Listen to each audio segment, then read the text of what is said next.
지나간 세대, 흘러간 세대, 저 같은 사람은 이제 흘러가는 세대 속에 속하는 사람인데, 그런 흘러간 세대가 애송한 시 가운데 라이너 마리아 릴케의 가을날이라는 시가 있습니다. 지나간 세대라고 다 이 시를 아는 것이 아니라 고상한 사람만이 이 시를 기억하고 있을 것입니다. 이렇게 시작됩니다. 주여, 때가 왔습니다. 지난 여름은 참으로 위대했습니다. 당신의 그림자를 해시계 위에 얹어주시고 들녘에 바람을 풀어 놓아주소서. 마지막 과일들이 무르익도록 명해 주소서. 이틀만 더 남국의 날들을 베푸시어 과일들의 완성을 재촉하시고 진한 포도주에는 마지막 단맛이 스미게 하소서. 그런데 이 유명한 명시를 누군가가 인터넷에 패러디해서 올렸습니다. 제목을 이렇게 바꾸었더라고요. 가을날이 아니라 포기한 날. 내용이 이렇습니다.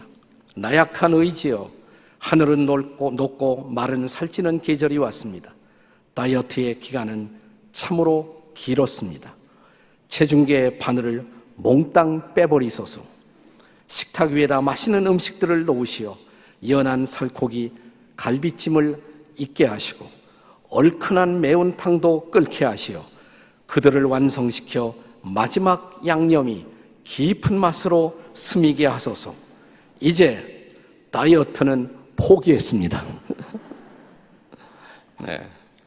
이 패러디야말로 그 위대한 여름을 위대한 가을로 이어지게 하려던 릴케의 시상을 완전히 거꾸로 뒤집어 엎은 그런 반역의 패러디가 아닐 수가 없습니다. 다가오는 가을이 위대한 가을이 되기 위해서 우리는 가을의 열매를 고민해야 합니다. 어떻게 가을의 열매 맺는 자로 주님 앞에 설 것인가? 저는 가을의 열매를 방해하는 가장 최대의 장애물이 있다면 그것은 영적인 잠이라고 생각해요. 영적인 잠. 여러분, 잠든다는 것은 결코 나쁜 일은 아닙니다. 적어도 육체적인 수면의 경우에는 그렇습니다. 수면은 생명활동의 근간이라고 할 수가 있을 것입니다. 잠을 자면서 우리는 피로를 풀고 또 유해물질을 해독하고 또 새로운 에너지를 얻고 각종의 호르몬을 분비하는 그런 생리활동을 통해서 새 힘을 얻습니다. 세상에 가장 고문이 있다면 잠들지 못하게 하는 것입니다. 고문 중에 고문이죠. 그래서 잘 수 있다는 것은 축복입니다. 성경도 심지어 그래서 말하기를 여호와께서 그 사랑하는 자에게는 잠을 주시는도다라고 말씀하고 있습니다. 그런데 똑같은 성경은 육체적 잠, 안식의 필요성을 강조하지만 그 반대로 영적인 잠에 대해서는 우리가 경계해야 한다라는 것을 반복적으로 우리에게 일러주고 있습니다. 우리 예수님이 역사의 장에 다시 돌아오심을 예언하시면서 마가복음 13장 36절에 보면 주님은 이렇게 경고하십니다. 그가 호련히 올 것이라고, 갑자기 어느 날 올 것이라고. 그때 너희가 자는 것을 보이지 않도록 해야 한다고. 영적인 잠듦을 경계해야 한다라고 말씀하신 것입니다. 바울 사도도 우리가 잘 아는 로마서 13장 11절의 말씀에서 이렇게 우리에게 경고하고 있습니다. 한번 같이 읽어보실까요? 또한 너희가 이 시기를 알거니와 자다가 깰 때가 벌써 되었으니. 깨야 한다고. 영적인 잠듦은 주님 앞에서 가장 비극적인 현실 중에 하나라고 경고하고 있는 것입니다. 고린도전서 11장에 보시면 성찬을 가르치면서 성찬에 참여하지 못하도록 합당하지 못한 준비되지 않은 마음들에 대해서 가르치고 계십니다. 그러면서 만약 우리가 준비되지 않은 채로 죄 가운데서 성찬에 참여한다면 이런 사람들에게 있어야 할 징계가 무엇인가? 이렇게 바울이 경고합니다.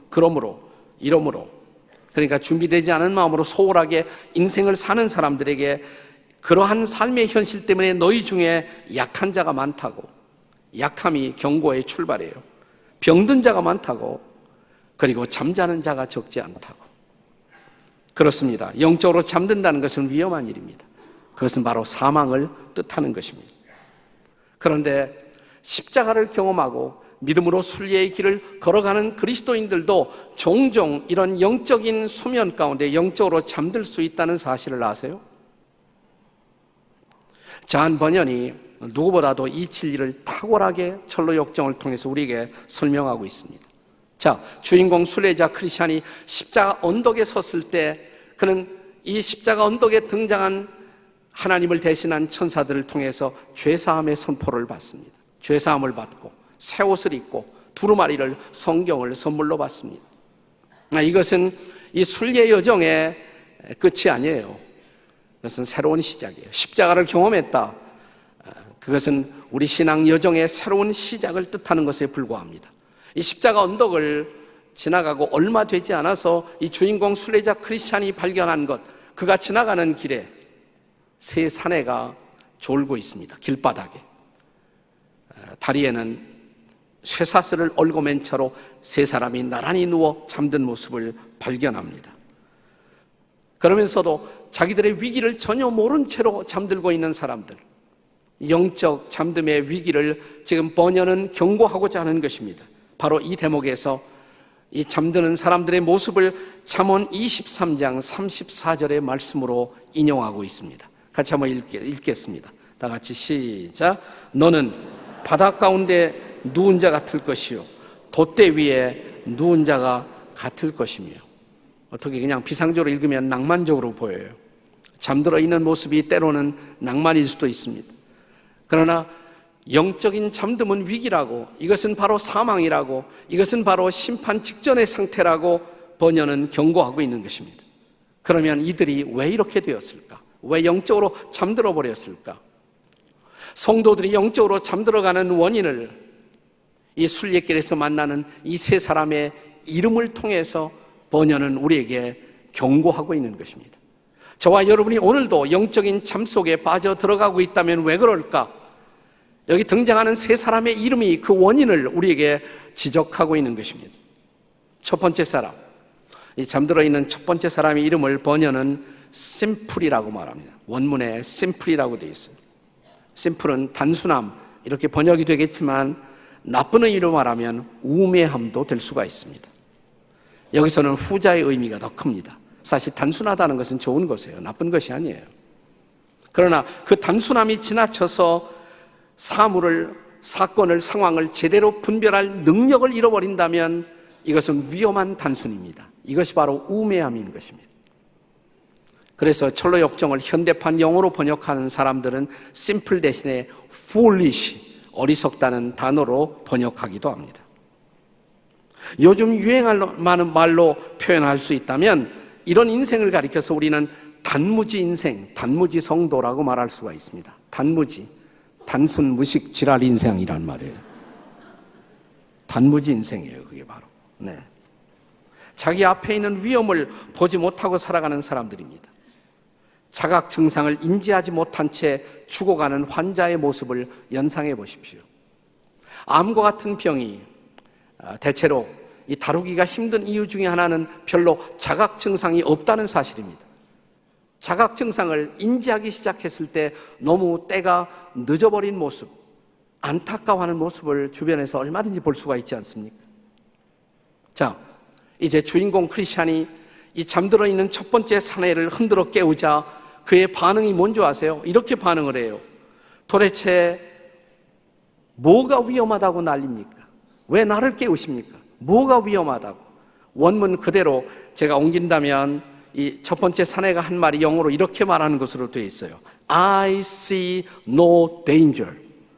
나는 위험을 보지 못한다. 나는 위험을 도무지 보지 못한다. 오늘 신앙 순례의 여정을 지나가는 사람들 중에 이런 사람이 과연 없을까요?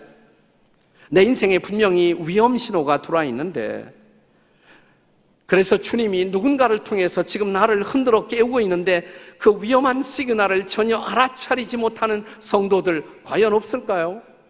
적지 않을 것입니다. 그런데 이 흔들어 깨우는 사람들을 오히려 거추장스럽게 생각하고 있는 사람들, 대부분 이런 사람들은 자기 성찰이 없이, 자기 점검이 없이 날마다를 살아가는 사람들입니다. 우리 교회는 오래전부터 큐티를 매우 중요하게 강조해 왔습니다. 큐티가 중요한 이유가 왜 그래요? 경건의 시간이 중요한 이유, 날마다 자기 자신을 돌아볼 수 있는, 영적으로 점검할 수 있는 성찰의 여유를 가질 수가 있다는 것입니다. 근데 그런 시간 갖지 못하고 자기를 돌아보지 못하고 그냥 살다 보면 한 달이 지나고 두 달이 지나고 얼마가 지나가다 보면 내가 영적으로 잠들어 버려 있으면서도 그 사실조차 깨닫지 못해요. 이것이 바로 자기 성찰이 없는 영혼의 위험성이라고 할 수가 있습니다. 자, 이런 상태를 대표하는 모습이 바로 이 첫 번째 사나이 우메시, 이 우매한 자의 잠든 모습입니다. 바로 이 대목에서 존 번연은 잠언 5장 22절과 23절 본문의 말씀을 연상했을 것입니다. 우리 같이 한번 읽어보겠습니다. 다 같이 시작. 악인은 자기의 악에 걸리며 그 죄의 줄에 매이나니 그는 훈계를 받지 아니함으로 말미암아 죽겠고 심히 미련함으로 말미암아 혼미하게 되느니라. 악을 범하면서도 악인 줄도 몰라요. 한참 있다 보니까 그 악의 줄이, 죄의 줄이 나를 사로잡고 있어요. 그래서 발목에 쇠사슬을 하고 누워있는 것입니다. 그러면서도 혼미해져서 그것을 깨닫지 못하고 있는 미련한 자의 모습, 바로 이 초상화를 이 첫 번째 사내의 모습에서 존 번연은 투영하고 있는 것입니다. 그러면서도 항변합니다. 내가 무슨 문제가 있어? 내가 뭐가 문제가 있다고? 이게 바로 단무지 인생이에요. 단무지 인생. 옆에 사람에게 혹시 당신이 단무지 아니세요? 한번 물어보겠습니다. 시작. 혹시 당신이 단무지 아니세요? 물어보라면 물어 좀 봐요. 좀 물어봐요. 네. 두 번째 사람. 자, 우리가 영적으로 잠들어버린 두 번째 원인. 이 두 번째 사람의 이름이 두 번째 원인을 시사해주고 있는 것입니다. 번연은 이 두 번째 사람의 이름을 슬로스라는 영어 단어를 사용합니다. S-L-O-T-H, 슬로스. 게으름, 나태함, 이렇게 번역할 수가 있겠죠. 번연은 이 두 번째 사람을 묘사하면서 틀림없이 잠언 6장, 우리가 함께 읽은 본문 9절과 10절의 말씀을 떠올렸을 것입니다. 다시 한번 읽습니다. 다 같이 시작. 게으른 자여, 네가 어느 때까지 누워 있겠느냐? 네가 어느 때에 잠이 깨어 일어나겠느냐? 좀 더 자자, 좀 더 졸자, 손을 모으고 좀 더 누워 있자 하며. 꼭 오늘 아침 내 모습 같지 않습니까? 네, 좀 더 자자, 좀 더 눕자. 그래도 이 예배 시간까지 오는 사람은 괜찮아요. 이제 오후에 나오시는 분들이 다 이 카테고리 범주에 속하는 사람들입니다. 네, 실제로 철로 역정의 이 대목의 스토리를 읽어보면, 네, 자, 이제 주인공 크리스찬이 이 두 번째 사내를 흔들어 깨우자 이 사람이 이렇게 반응합니다. 날 좀 조금만 더 자게 해달라고. 영어 원문에서 제가 그대로 인용해 볼게요. Yet a little more sleep.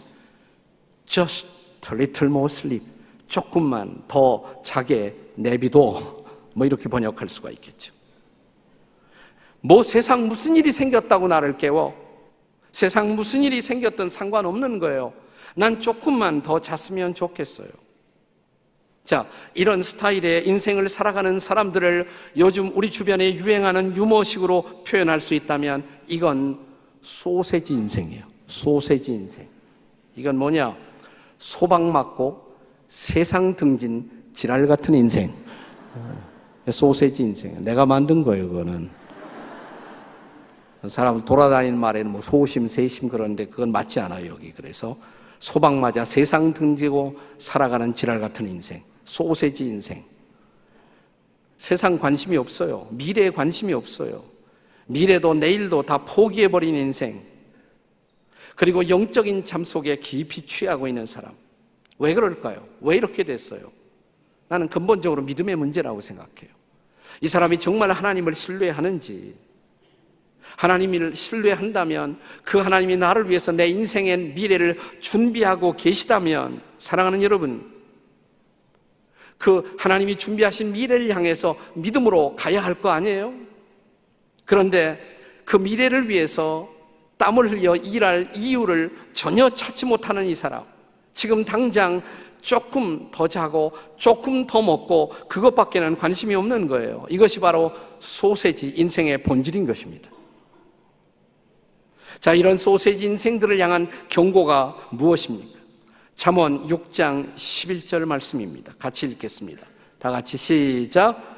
내 빈궁이 강도같이 오며 내 곤핍이 군사같이 이르리라. 결국 이런 게으름 나한테는 그 게으름 자체를 즐길 수 있는 사치까지도 결국은 빼앗아 갈 거라고, 그는 치열한 가난 앞에 결국 직면하고 말 것이라고 경고하는 것입니다. 그리고 이런 사람들을 향해서 하나님은 내가 그들을 위해서 내가 교사 하나를 보냈다고, 그 교사를 통해서 배워야 한다라고 말씀하고 있는 것입니다. 이 교사가 누군 줄 아세요? 개미예요, 개미. 교사에게서 인생을 새롭게 배워야 한다는 것입니다. 자, 잠언 6장 6절의 말씀 같이 읽겠습니다. 시작. 게으른 자여 개미에게 가서 그가 하는 것을 보고 지혜를 얻어라. 우리가 개미에게서 배워야 할 지혜의 본질 뭘까요? 이어지는 말씀 잠언 6장 8절입니다. 6장 8절 다 같이 시작. 먹을 것을 여름 동안에 예비하며 추수 때 양식을 모으느니라. 개미는 적어도 미래를 준비하지 않느냐는 것입니다. 개미에게는 미래지향적 삶이 있다는 것이에요. 그런데 미래를 생각도 안 하고 미래를 준비도 못하는 인생, 이런 인생이 뭐예요? 개못인, 개미보다 못한 인간, 개못인. 이건 네, 이번에 장명을 제가 많이 했습니다. 개못인. 네, 다른 말로 말하면 뭐라고 그랬어요? 소세지 인생. 소방 맞아 세상 포기하고 살아가는 지랄 같은 인생. 다시 한번 옆에 사람 보고 혹시 소세지는 아니에요? 한번 물어보세요. 시작. 소세지는 아니냐고. 네. 그리스도인들에게는 단순히 내일 먹을 것을 준비하는 오늘의 인생이 필요한 것이 아니에요. 그보다 더 중요한 준비가 있어요. 하나님 만날 준비 하셨습니까? 하고 계십니까? 어느 한순간 주의 부르심이 온다면 결국 우리는 모두 주 앞에 서게 될 것입니다. 그날 그 앞에, 그분 앞에 부끄러움 없이 설 수 있도록 오늘을 우리가 준비하고 있을까요? 못했다고요? 그것이 영적인 잠에 빠져 있다는 증거인 것입니다. 그래서 깨어야 한다는 것입니다. 깨어서 준비해야 한다는 것입니다. 하나님의 심판대에서 부끄럽지 않은 인생을 오늘 준비할 수 있어야 한다는 것입니다. 그럼에도 불구하고 이 게으름으로 말미암아, 나태함으로 말미암아 영적인 잠 속에 취한 사람, 그것이 바로 혹시 내 초상화는 아닐는지요. 영적인 잠에 빠진 세 번째 원인, 이건 세 번째 사람을 통해서 알 수가 있어요. 세 번째 사람, 이 길바닥에 쇠사슬을, 고랑을 발목에 차고 잠들어 있는 세 번째 사람의 이름을 저한 번역은 영어로 presumption이라는 단어를 써요. presumption. 여기 이제 어려운 단어입니다. 자고함 혹은 교만함, 이렇게 번역할 수가 있을 것입니다. 자, 주인공 크리스찬이 이 사람을 깨웠을 때 이 세 번째 사람은 이렇게 반응을 합니다. 사람마다 살아가는 라이프 스타일이 다 다른 건데 당신은 당신 인생 살아. 나는 지금 자야겠다고. 나는 나 나름대로 인생이 있다고. 날 귀찮게 하지 말라고. 이 대목의 영어 원문을 보니까 그것도 번역이 쉽지 않아요. 그래서 옛날 번역이기 때문에 다시 현대어 철로역정 영어 번역을 보니까 이렇게 쉽게 번역을 했더라고요. 이렇게 되어 있습니다. I can make it myself without any help from you. 너로부터 어떤 도움 없이도 난 내 인생 살 수 있어. 네가 날 도와줄 필요 없어. 웬 상관이야. 놔둬. 네, 이렇게 반응하는 이 사람의 깊은 곳에 있는 것 뭘까요? 교만함이에요. 교만함. 난 내 도움 필요 없어. 난 내 인생 내가 사는 거고 지금은 자야겠고. 이게 바로 자고함, 교만한 인생의 모습인 것입니다. 이걸 요즘 유행하는 우리식 말로 표현한다면 이게 바로 뭐냐? 오이지 인생이에요. 이건 오이지 인생. 오이지가 뭘까요? 오만하고 이기적이고 지랄 같은 인생. 이게 바로 오이지입니다. 오이지. 자, 옆에 사람에게 혹시 오이지는 아니신가요? 물어보겠습니다. 오이지는 아니신가요? 이거 물어봐도 까딱도 안 하고 이러기는 사람 보세요. 오이지인가 아닌가? 보기만 해도 오만해 보이지 않아요? 네. 셋 중에 하나일 거예요. 뭡니까? 셋이 뭐예요? 단무지, 소세지, 오이지. 다시 한번 묻겠습니다. 어느 쪽이세요? 셋 중에. 네. 저는 우리 시대 오늘을 살아가는 사람들을, 바로 이 시대를 살아가는 사람들의 생각을 지배하는 강력한 세계관이 하나 있다고 생각합니다. 지금은 고인이 되셨습니다마는 스위스의 라브리에서 우리 시대 사람들을 일깨우기 위해서 노력했던 철학자요 전도자였던 프랜시스 쉐이퍼 박사라는 분이 계시는데, 그분은 오늘 기독교 신앙을 적대하는 가장 무서운 가치관, 세계관이 존재한다면 그 정체가 뭐냐? 그것을 세속적 인본주의, 세속적 휴머니즘, secular humanism이라는 말을 했습니다. 오늘 우리 시대 모든 사람들의 생각을 지배하고 있는 세속적 인본주의의 핵심은 뭐냐? 나예요. 내가 신이 되어 사는 거예요. 내가 신이 되어 사는 거예요. 나라는 인간이 모든 것의 중심에 있어요. 이런 세속적 인본주의 사상을 고취하는 일에 결정적으로 영향을 준 시 하나가 있었습니다. 영국 사람의 시 하나가 있어요. 이것이 오늘날 세속적 휴머니즘을 우리 시대 사람들에게 퍼뜨리는 일에 결정적인 기여를 했다는 말입니다. 네, 사람들이 이 말이 멋있는 말인 줄 알고 많은 사람들이 인용을 합니다. 놀라운 사실은 교회 안에 있는 크리스찬도 이 말을 좋아하고 인용하고 있다는 사실입니다. 그 시를 다 외울 필요가 없어요. 그럴 가치도 없고요. 사실 무서운 시입니다, 이것은. 이 시의 마지막 두 대목, 어디선가 여러분이 들어봤을 거예요. 그리고 한때 좋아했을지도 모릅니다. 그 마지막 시의 대목은, 이 시를 쓴 사람은 윌리엄 어네스트 헨리라는 사람이에요. 1849년부터 1903년까지 살았던 사람인데, 이 사람이 쓴 시의 마지막 두 줄입니다. 이게 중요해요. 이렇게 말했습니다. I am the master of my fate. 나는 내 운명의 주인이다. 그 다음에 I am the captain of my soul. 나는 내 영혼의 선장이다. 멋있잖아요. 나는 내 운명의 주인이고 나는 내 영혼의 선장이다. 그래서 크리스찬들도 이 말을 인용하는 사람들이 있더라고요. 근데 여러분이 정말 크리스찬이라면, 진짜 크리스찬이라면 이 말을 동의해서도 안 되고 동의할 수도 없는 것입니다. 왜 그런 줄 아십니까? 우리가 해봤어요. 내 운명의 주인 노릇 해봤고 내 영혼의 선장 노릇 그동안 해봤어요. 예수님 만나기 전에 내 마음대로 살았잖아요. 내 철학대로, 내 고집대로, 그리고 내 사상대로 내가 살아봤잖아요. 그 결과가 뭐예요?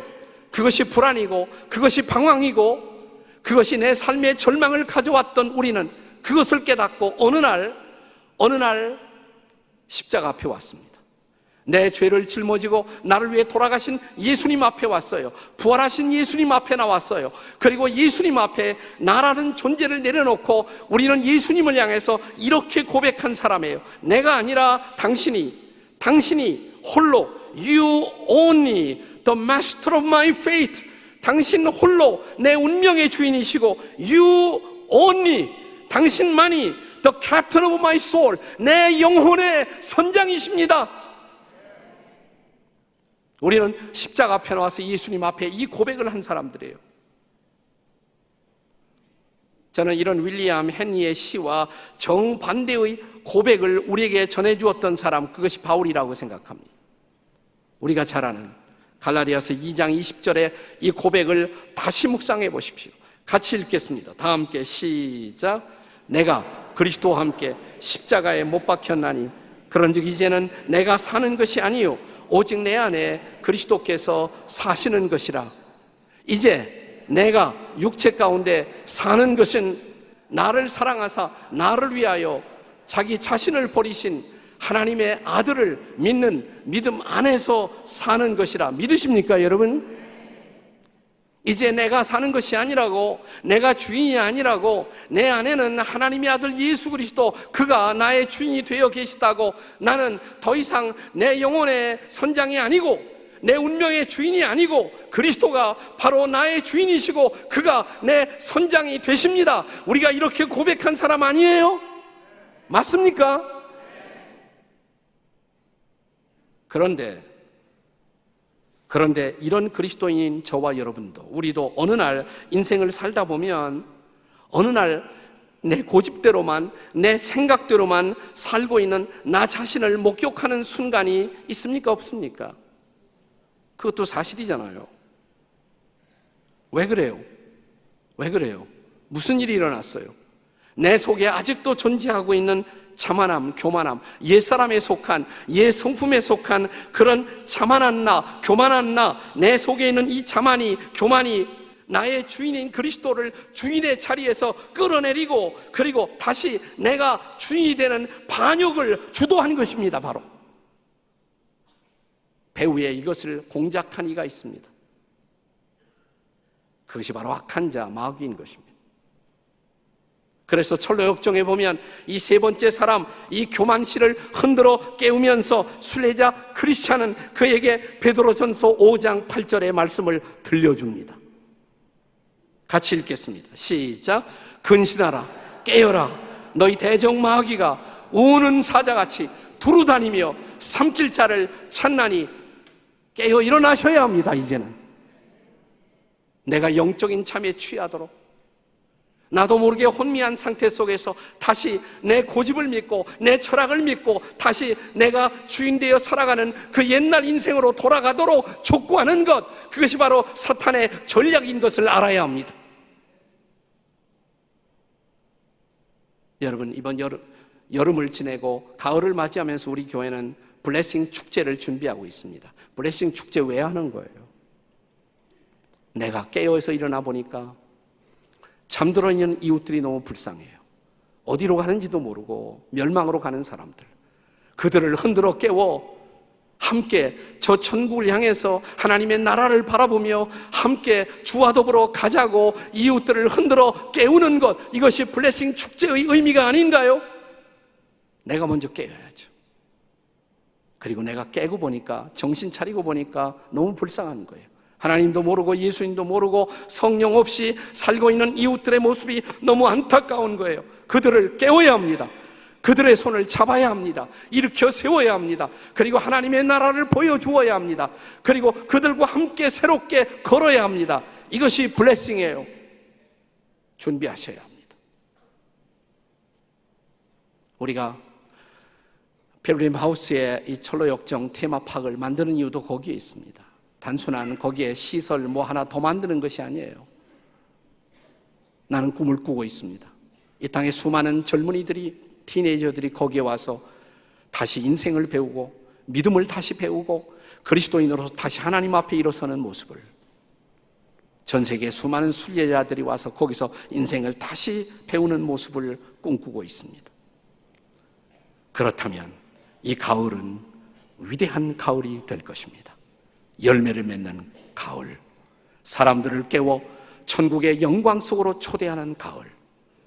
저는 저와 여러분이 이 위대한 가을을 준비하고 가을을 맞는 여러분과 제가 될 수 있기를 주의 이름으로 축복합니다.